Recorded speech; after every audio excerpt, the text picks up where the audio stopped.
Hello everybody, this is Ruggero Poletto from CFD FEA SERVICE, and I welcome you all to this presentation about the new regulation UNI CEN TS 12101 Part 11. This regulation has been released recently in 2022. It's been operative in the last 2 years, let's say, and it allows us to design horizontal smoke and heat extractions, in particular from car parks. During the whole presentation, you have a chat available in YouTube, and you can actually interact with the chat and interact with myself as well at any time. And I'll try to keep an eye to the chat, and I'll try to give you a feedback and reply to any questions, any doubt you may have during the presentation. So as we said, we are going to talk about the ISO 12101 Part 11, which is dedicated to horizontal smoke extractions from car parks. The regulations mentioned, we're going to go through all the regulations, at least the main steps of the regulation, and we're going to check in particular the CFD analysis, because this regulation is highly focused to a CFD validation of your smoke ventilation system, and consequently we're going to look at main features. We're not going to talk about any specific CFD software. We're just going to talk about the boundary conditions you will have to apply and what you have to monitor in your CFD analysis, okay? So as we said, this document, this regulation is applicable for car parks. So this is already a limitation. So only car parks with vehicles powered by petrol, diesel, electricity and liquid gas. This is a good way for the regulation to give a specification in which type of vehicles we are covering. So it's important to note that also electrical vehicles are considered, and at the same time all the vehicles are limited to cars and light commercial vehicles. So we don't deal with trucks or heavy loaded vehicles. And at the same time, any power which is not considering here, like hydrogen, is not covered by this document. So already we have some limitation in where we are applying this documentation and anything that can be taken from this document. It's important to have an idea of where this regulation is going to be applied. And well, the situation is quite simple. We have car parks like this one. This is a normal car park, and inside of the car park there must be a ventilation system. In here I highlight this little piece of equipment. Here you have a zoom. Okay, this is a jet fan. So it's a fan whose goal is to move smoke and heat from the location inside of the car park where the smoke is produced to another point inside of the car park where actually the smoke and the heat are going to be extracted. This can be a grid, can be an extraction fan, can be any other piece of equipment where smoke can actually be released to the outside atmospheric air, so outside of the car park. Well, the procedure highlighted by this regulation is to define the flow rate of the horizontal and smoke ventilation. Let's say in this, the regulation won't give us really high, it's gonna give us some, let's say, benchmarks in order to calculate these flow rates, but it will rely also on dedicated regulations, which I'm gonna mention later. Starting from this, we can define the number of fans for horizontal smoke ventilation inside of the car park. And this, let's say, workflow is straight away, so you just have to do it one time. And then there is an iterative procedure in which we place the fans inside of the car park, and we use the CFD analysis to verify that the system is actually able to properly extract smoke and heat from the car park. And this procedure must be iterated until we reach the satisfaction of the monitor parameter defined by these regulations. Once this procedure reaches a convergence, we can actually produce our final report of the analysis. So this is, let's say, there is a direct workflow, but there is also an iterative workflow, which in theory should be repeated as long as the parameters are not satisfied, as long as the monitor parameter defined by this simulation are not satisfied. Eventually, we can produce a final report of the analysis, which will highlight what has been done during the report. We are gonna go through now all the steps that are required in order to actually perform the simulation. So the analysis will define, let's say, the boundary conditions that we have to apply to our CFD analysis. And as I was said earlier, we are not going to focus on any peculiar or any particular CFD software. So you can use whatever you want, commercial software, open source ones, file dedicated software, general CFD software. We are completely horizontal in these regards, but we are more focused on the parameters that we have to enter into our CFD software in order to perform this sort of analysis. Well, the first parameter regards the total heat release rate, so it's called QT. This represents the total heat produced by the fire. So we have to simulate the fire, but we're not going into the details of the fire. We're not going into the chemical reactions that is actually happening in the fire locations, but we just simulate the fire as a production of heat and smoke. That's the peculiar part. Well, how much is the total heat produced by the fire? Well, the total heat depends if we have sprinkler or we don't have sprinkler in our car park, and that in the first case total heat is 10 megawatts, in the second case is 4 megawatts. So we already have like a differentiation between the two cases. It's important to note that this is the total heat, and as far as this regulation is concerned, total heat is the sum between the radiant heat and the convective heat. So the two main mechanisms identified by the regulations in order to transfer the heat produced by the fire into our car park. There are two mechanisms: radiant heat and convective heat. Well, the regulation allows us to apply an XC factor, which is 0.65. It means that 65% of these 10 megawatts are considered to be transferred using a convective mechanism, while 35% are going to be transferred to the car park using a radiant mechanism. So if we want to just focus on the convective heat, well, the total heat release rate reduces to 6.5 megawatts. So we just consider in a CFD simulation the convective heat transfer. We'll see later what to do with the radiant heat transfer.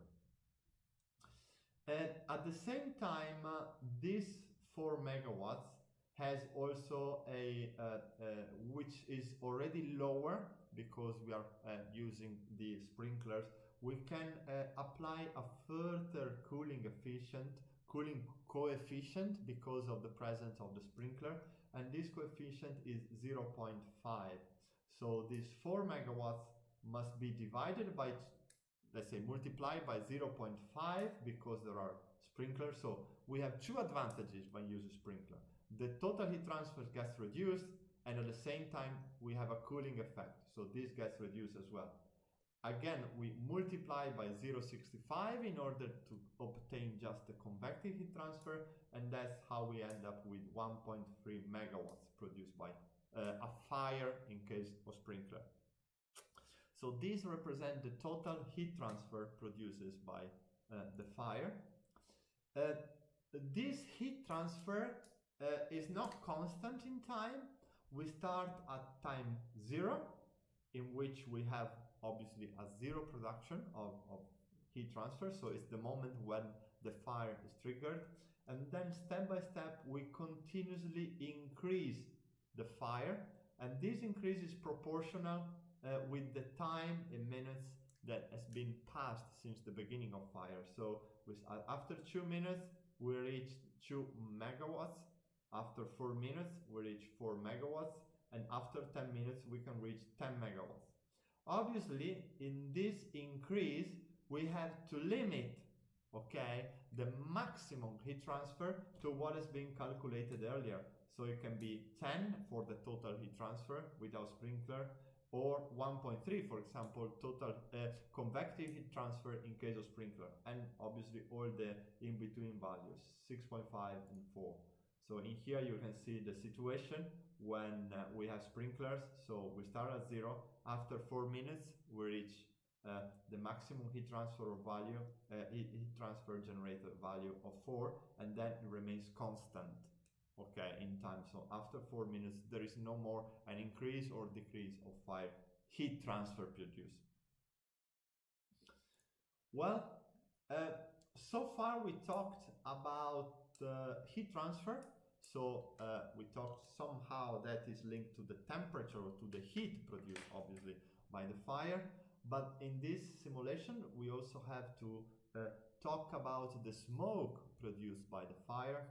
Well, in that particular case there are some ratio between the heat transfer and produced and the smoke we want to produce. Well, for particle smoke production, we have a value of ms, which represents the kilograms per second of smoke, of particle smoke productions produced by the fire event, and that particular is 0.1 qt, so total heat transfer divided by ht. And this HT is the effective heat of combustion, and is 25 in our case. Okay, so this allows us to define how much particle smoke is generated as a, let's say, as a ratio between the total heat transfer and HT. Well, this HT is 25 megajoules per kilograms. And this, if you do the math, represents a total kilograms per second produced of particles produced by the fire, and this ratio has to be multiplied by 0.1. In case we are using sprinklers, okay, well, we have to change these considerations a little bit, so refer to the 2 megawatts curve and use a coefficient which is not 0.1 but it's actually 0.2. So in case of sprinkler, it says, okay, you can reduce the heat release rate curve, but we increase this as a safety coefficient the particles actually generated by the fire. Okay, so this is a sort of counterbalance the fact that the sprinkler reduced the heat transfer, but we want to increase this. So far we talked about how much heat and how much smoke we are inserting into the car park, and now comes with what variables are we monitoring in order to define if the car park is compliant or not with this regulation. Well, we have to monitor the smoke concentration inside of the car park, and also the temperature inside of the car park, and we have to monitor these at a certain distance. So if we have a fire, with, let's say we define the fire location when these three cars are actually burning, okay, so these cars are producing heat and smoke with the rates we defined so far. Well, we want to reach at least 15 meters. Okay, so we have to reach at some point 15 meters distance where we have a density of the smoke lower than 0.07 grams per cubic meters, and 18 meters where the density of the smoke is 0.03 grams per cubic meters. So it doesn't matter if there are locations where we can do, we must have at least one point where we can reach this distance from the fire, because in this way it means that we are able to actually put off the fire. So we are able to use, the fire brigades can use extinguishers or water in order to terminate the fire events. So this is where we have to guarantee these concentrations of smoke in particular at a certain distance from the car. Another thing which is important is evaluate what's the height of the floor where we have to monitor these parameters. Well, and usually in a fire event, smoke tends and temperature tends to stratify. So usually the higher from the ground, the higher the temperature, and the higher from the ground, the higher is also the smoke concentration. Well, this parameter must be monitored at 1.75 meters from the floor of the car park. So we had two conditions. So we take the floor of the car park, we move 1.75 meters from the floor, and at this level we want to monitor that we have a 15 meters from the fire events, the capability to reach at least this distance with a smoke density lower than 0.07 grams per cubic meters, and at 18 meters we must have at least one point where we are able to reach 0.03 grams per cubic meter of smoke concentration. So this, just make sure that in here in this image, there is an error. Later the regulation specify the correct unit. So yeah, this is our monitor parameter.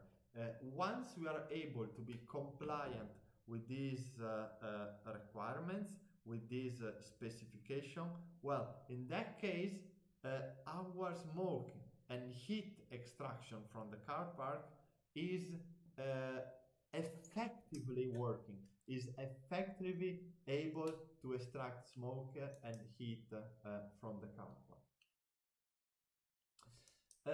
Another thing that is important is the width. So if, let's say, we are able to reach this 15 meters distance from the fire, well, if we are measuring what's the width that allows us to reach this 15 meters distance. So what's actually the length of the area which allows us to reach this particular threshold? Well, in this case, we must have a width of at least 5 meters. So for at least 5 meters, we must get close to the fire at least 15 or 18 meters, depending on the smoke concentration.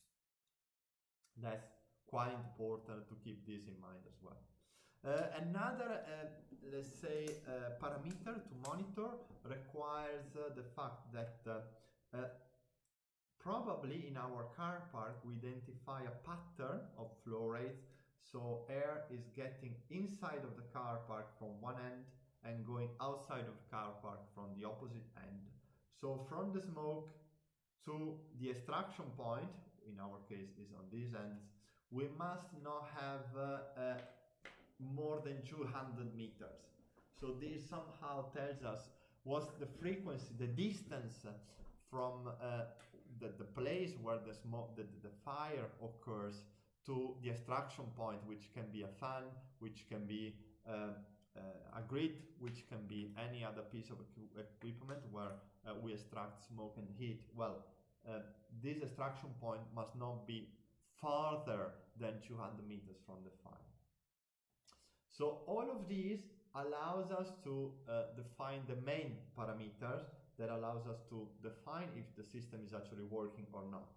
And then the regulation defines, let's say, some more verifications in order, let's say, to be safe also for the people inside of the car park. For example, we must be sure that the air does not exceed the velocity of 5 meters per second anywhere in the car park. Because this level of velocity, a higher level of velocity, would make it difficult for the occupants to actually evacuate, to actually move to a safe place outside of the car park. We must make sure that any door, in particular emergency exits, do not suffer of a pressure difference across the door, which makes the force required in order to open the door higher than 100 Newton. So we must not depressurize the car park too much, because that would disallow people to open the door, would make it too difficult to open the door. This is regulations which provides us the calculation of the mass flow rate of the fans to be placed inside of the car park, where in particular, if we are using jet fans in order to make the extraction from the car park, well, the mass flow rate extracted by the power smoke, so if we have extraction system, the mass flow rate of this extraction system should exceed the total mass flow rate and smoke induced by the jet fan system. So the extraction system must extract a flow rate which is higher than the flow rate moved by all the jet fans combined. Okay, so again, we don't have our regulations, we don't have a specific value of this flow rate, but there are several regulations which allows us to determine what's the extraction flow rate, and in that case we can calculate the jet fans flow rate as a little bit lower than the extraction flow rates. Again, if we are using jet fans, this should be coordinated with the location of stairwell, lobbies and corridors to avoid dynamic pressure effect. We cannot have a jet fan pushing air against an emergency exit, because this will cause difficulty in opening the door, okay, or in case we have opened the door, it causes difficulties in getting inside or passing through that particular door, okay, because in that location we may have high velocity. So we have to pay attention in these, let's say, definitions.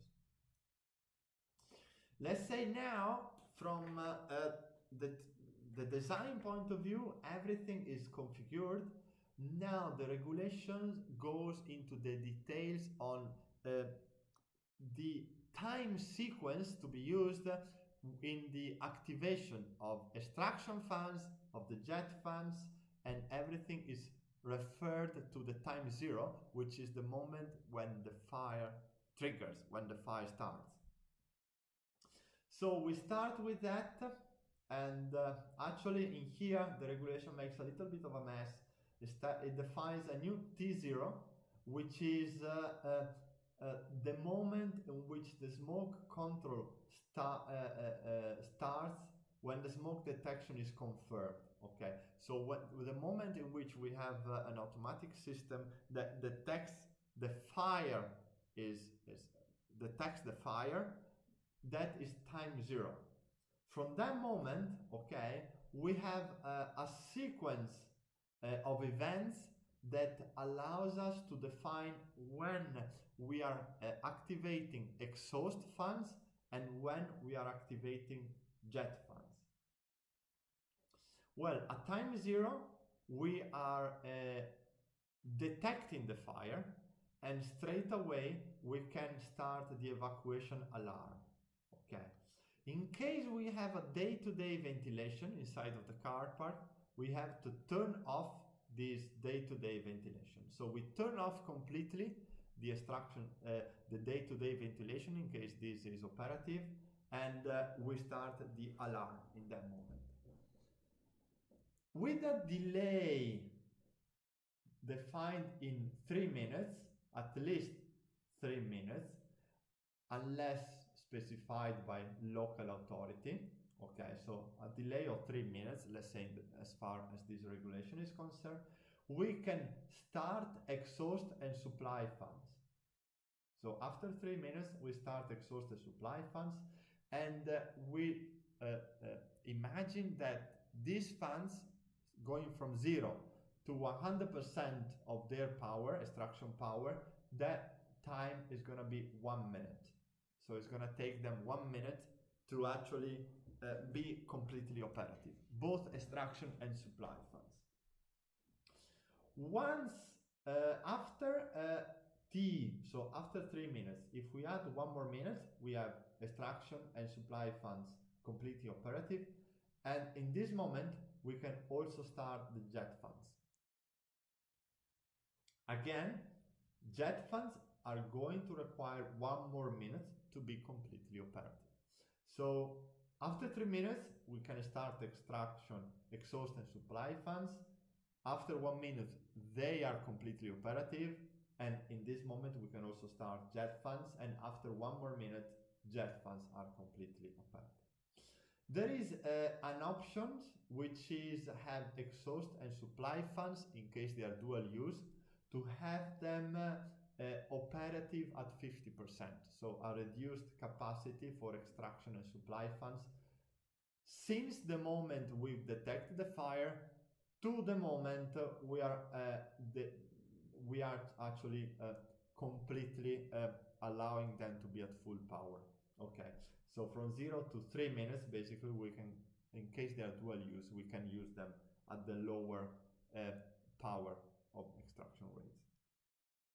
Obviously, the fire events, the fire trigger is located somewhere before this time is equal to 0, maybe 1 or 2 or 3 minutes before that. Okay, and this has to be evaluated, so a software must have some sort of probes in order to understand whether we are able to detect the fire, and then we start all this procedure in the activation sequence of the smoke ventilation system. So in here, that's basically what we had just said. Okay, that basically eventually at 3 minutes time of activation plus 2 more minutes, we have everything fully operative. And then the regulations goes through specific details for fans, for sprinklers, for any subsystem involved in the car park. So I'm going to be quickly in having this in particular. So obviously jet fans must be compliant with their own specifications, and we have to test it according to the ISO 13350. All the smoke and heat exhaust equipment must be at least of temperature class F300. When we don't have sprinklers, instead in case we have sprinkler, we can use F200 equipments according, if the sprinkler are according to EN 12101 part 3. Supply fans, in theory, they are not required to be compliant with any temperature class, but in case they may be exposed to direct radiation from a car park, in that case, again, we want them to be F300 or F200, depending if we have or we don't have sprinklers. Operation on the smoke and heat control system, again, we had to go through all these steps, okay? So we had to create a manual in which we report how the operation of smoke control system are made, and then we had to have cabling. These have to be F90 in terms of cabling or EI60 protected. These are, let's say, a certain of inputs that are important to follow, in particular when we are designing the car park system. Okay, so it's worthwhile having a look at the regulations, because they are not really concerning the CFD analysis, they're more concerning the specifications we have to apply to ducts, to dampers, to any piece of equipment that is going to be used inside of this car park. So ducts, according to this regulation, 12101 part 7, this for the ducts, minimum classification is 660, according to 12101 part 4, unless we have jet fans tested under these regulations. In this case, we can benefit a little bit. Dampers, I'm gonna go quickly through this because it's just a list of features of all the equipments that we have to actually apply. Smoke discharge are quite important. We can have natural or powered smoke discharge. Well, this generally from the car park takes the smoke, and we have a duct that eventually release the smoke in the open air. Well, it's okay, we can do that obviously, but we have to guarantee some distance from the vertical walls of the building, and also a distance, a safety distance for any occupants which is outside of the car park, let's say close to this extraction point. So we have this distance to be 3 meters. In case of chefs, smoke from system 1 to 3, that depends, okay, so at least 2 meters, or car park with sprinkler can be 1 meter. So it depends a little bit on the type of car park, let's say, on what piece of equipment are in our car park, the definition of this distance. And as you can see, this is like from, if we can see from the top, well, in that case, we have to guarantee E60, so a certain temperature resistant for anything we use in a certain distance, again, up and below of this extraction point.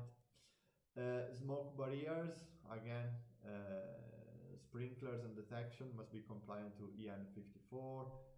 Smoke barriers should be at least of class 60, D60. Power supply, yes, we have to guarantee that even if there is no power, at least for 1 hour, we are able to power all the extraction system. So again, we must guarantee a backup power supply system, power source compliant to another regulation, 12101 part 10. So again, it's a continuous connections with other 12101 regulations according to the equipments. Again, sprinkler definitions. Oh, this is quite interesting. Pressure difference. This regards safety doors. Okay, so if we have a door, in particular this door is on escape way, well, we want to open this door with a force which is lower than 100 Newton. And for this, there is a procedure in which we have to calculate the force on the door. W is and H are the door dimensions, and A is the distance between the door handle and the trailing edge of the door.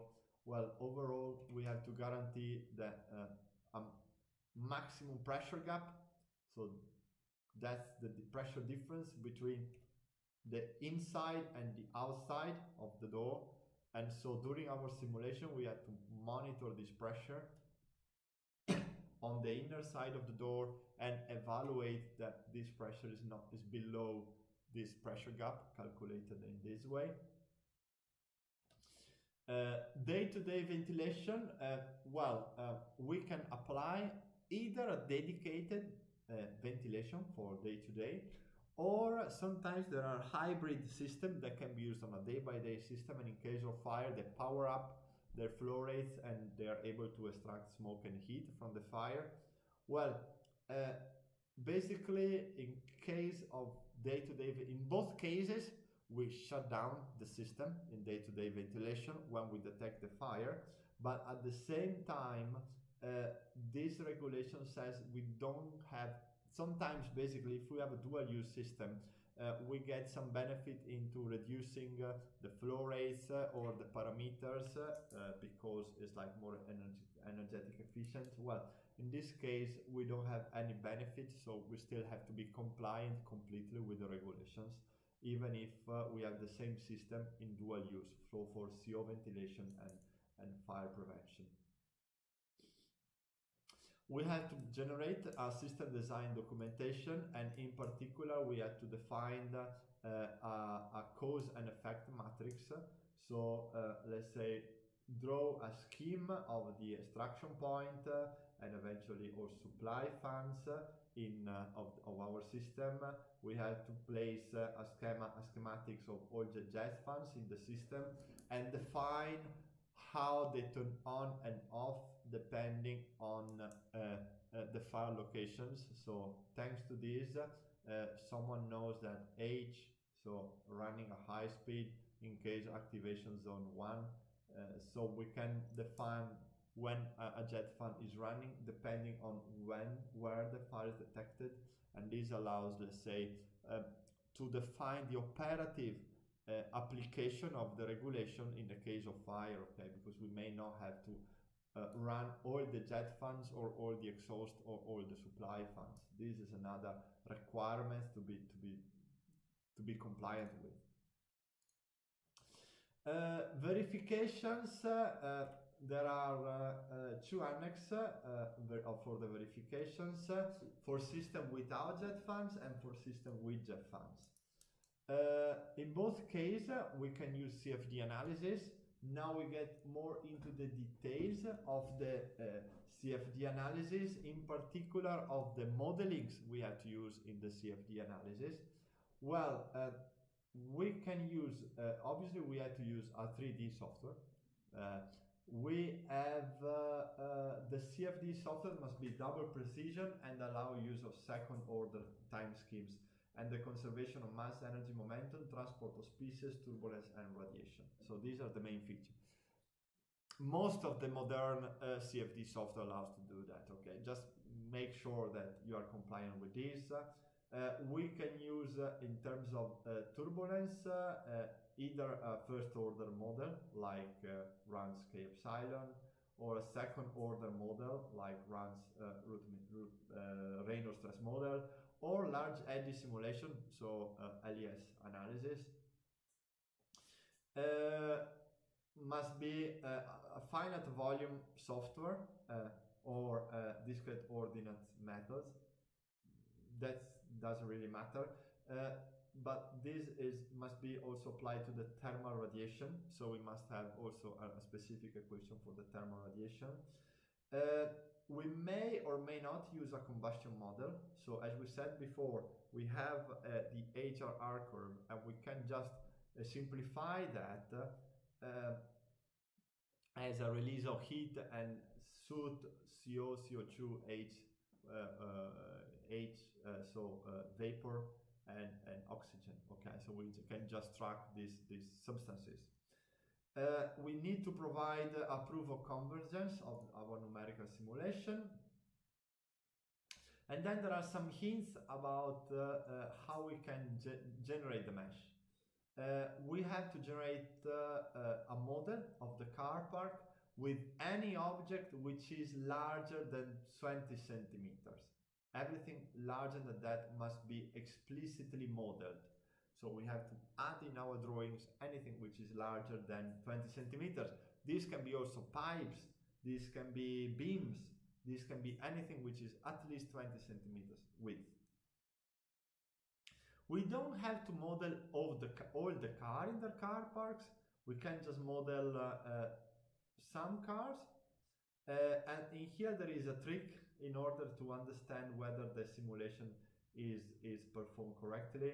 So if we have a high level of velocity, 2.5 meters, over a large area of the car park, let's say 20–30% of the car parks, then in this case the results of the CFD simulation can be unrealistic, and so we need to investigate on the cause which makes this simulation unrealistic. For example, we can add more car obstacles because cars somehow are making the flow more difficult inside of the car park. Jet fans must be modeled if they are present, and we also have to add anything that may impact their fields, like silencers. They can have small deflectors, so anything that can impact the flow rate. Size of the mesh elements to be used, well, we can use any mesh algorithm we want, but the mesh elements must be at least 0.1 meter size, close to the fire source, up to 2 meters from the fire source. Elsewhere, we can use a 0.2 meters cell size, okay? In here it says in 3 directions, X, Y, Z, but it doesn't mean that it doesn't say anywhere that the mesh must be made up of cubes, okay? It can be a triangular shaped mesh, can be any shape you want. Would be also nice, actually, if you use any mesh size that is different from these, well, in that case you can do it, but you have to prove the convergence, so the independence of the results with your mesh size. Exhaust and supply air inlets should be meshed with at least 5 cells along the edges. So if your supply fans is let's say 1 meter in diameter, you must have at least 5 cells in 1 meter size.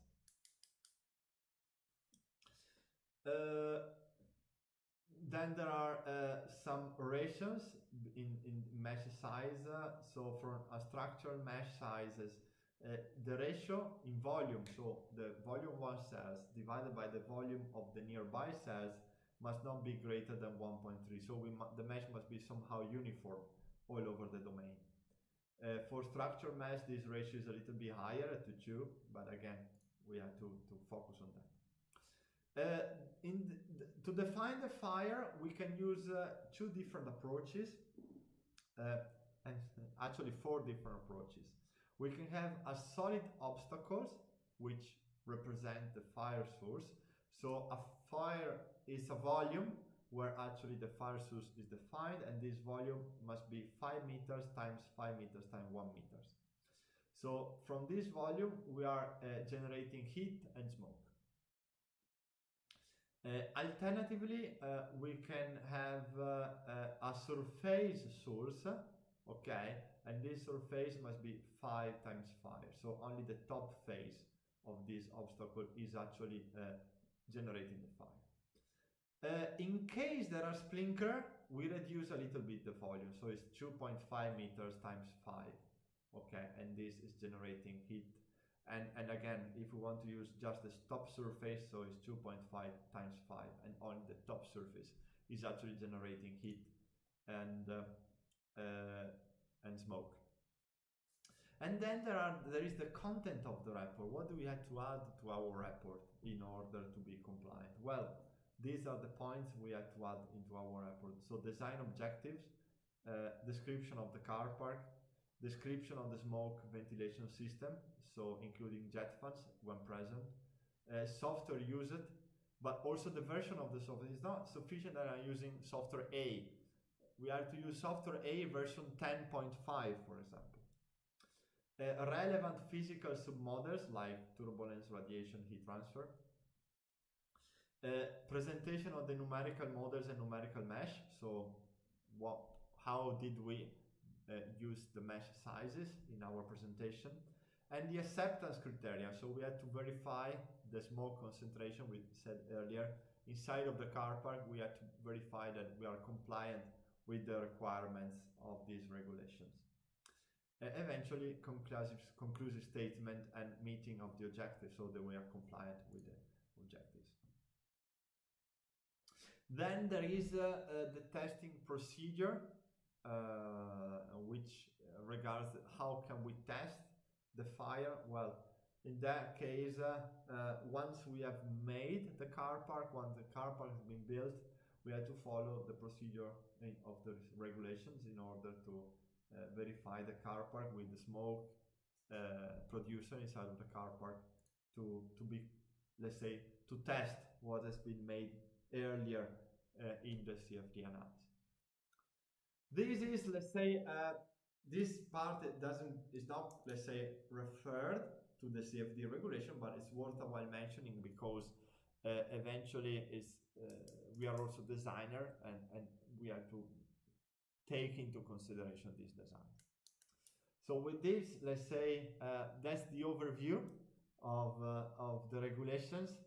So I hope, I know it's been quite descriptive of everything that was involved with the regulation. I hope I wasn't tedious or wasn't boring, but it was important to have an overview of what the regulation forced us to do with the CFD simulation of indoor car parks, in particular when jet fans are in place or other horizontal system to extract heat and smoke from a car park. I didn't see any question in the chat. I hope this was because it was satisfactory in the way I explained the regulations. In any case, I invite you to keep in touch with me also in a separate talk. During the presentation, I proposed my email address, so it was at the bottom of every slide. My email address is name.surname ruggero.poleto@cfdfeaservice.it. If you have a specific need of help, specific questions, or if you want some support or assistance for your first simulation, feel free to write me, and I'll be happy to give you the basic help. With this webinar is finished, and I invite you to keep on track with future webinars and proposal from CFD FEA Service. All the best, and see you later.